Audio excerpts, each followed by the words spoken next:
देशवासियों, आज देश में नए अवसर बने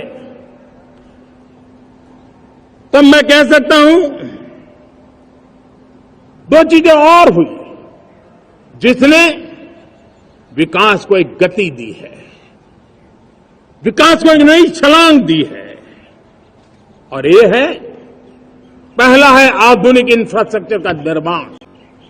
हमने इंफ्रास्ट्रक्चर को आधुनिक बनाने की दिशा में बहुत बड़े कदम उठाए हैं। और दूसरी तरफ सामान्य मानव के जीवन में जो बाधाएं हैं, ईज ऑफ लिविंग का हमारा जो सपना है, उस पर भी हमने उतना ही बल दिया है। पिछले एक दशक में अभूतपूर्व इंफ्रास्ट्रक्चर का विकास हुआ है। रेल हो, रोड हो, एयरपोर्ट हो, पोर्ट हो, गवर्नमेंट कनेक्टिविटी हो,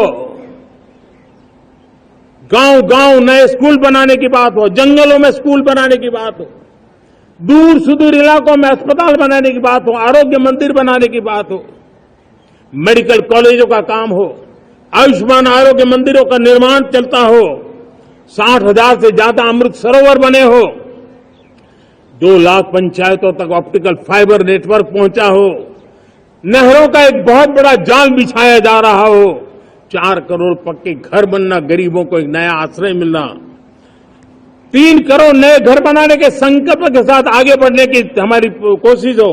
हमारा पूर्वी भारत, नॉर्थ ईस्ट, उसका इलाका आज इंफ्रास्ट्रक्चर के लिए जाने जाना लगा है। और हमने ये जो कायाकल्प किया है, उसका सबसे बड़ा लाभ समाज के उन वर्गों तक हम पहुंचे हैं जो ग्रामीण सड़कें वहां बनी है जिनकी तरफ कोई देखता नहीं था, जिस इलाकों को नहीं देखता था, जिन गांवों को नहीं देखता था। दलित हो, पीड़ित हो, शोषित हो, वंचित हो, पिछड़े हो, आदिवासी हो, जंगल में रहने वाले हो, दूर सुदूर पहाड़ों में रहने वाले हो, सीमावर्ती स्थान पर रहने वाले हो, हमने उनकी आवश्यकता की पूर्ति की है। हमारे मछुआरे भाई बहनों की आवश्यकताओं को पूरा करना, हमारे पशुपालकों के जीवन को बदलना, एक प्रकार से सर्वांगीण विकास का प्रयास हमारी नीतियों में रहा, हमारी नीयत में रहा है, हमारे रिफॉर्म में रहा है, हमारे कार्यक्रमों में रहा है, हमारी कार्यशैली में रहा है। और उस सबसे बड़ा लाभ मेरे युवाओं को होता है। उनको नए नए अवसर मिलते हैं, नए नए क्षेत्र में कदम रखने का उसके लिए संभावनाएं बन जाती है। और वही तो सबसे ज्यादा रोजगार दे रहा है। और सबसे ज्यादा रोजगार प्राप्त करने का अवसर इन्हीं समय में उनको मिला है। हमारा जो मध्यम वर्गीय परिवार है, मध्यम वर्गीय परिवार को क्वालिटी ऑफ लाइफ, वो स्वाभाविक उसकी अपेक्षा रहती है।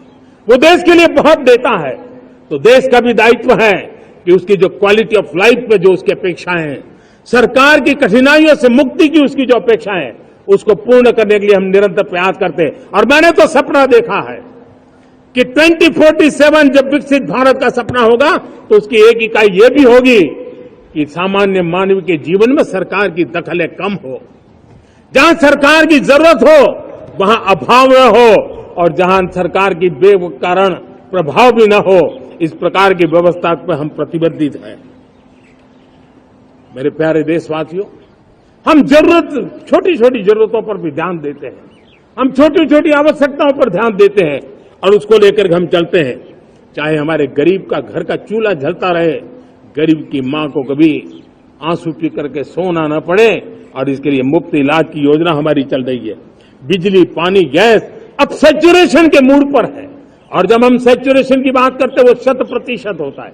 जब सैचुरेशन होता है तो उसको जातिवाद का रंग नहीं लगता है। जब सैचुरेशन होता है तो उसमें पांथिकता का रंग नहीं लगता है। जब सैचुरेशन का मंत्र होता है, तब सच्चे अर्थ में सबका साथ सबका विकास का मंत्र साकार होता है।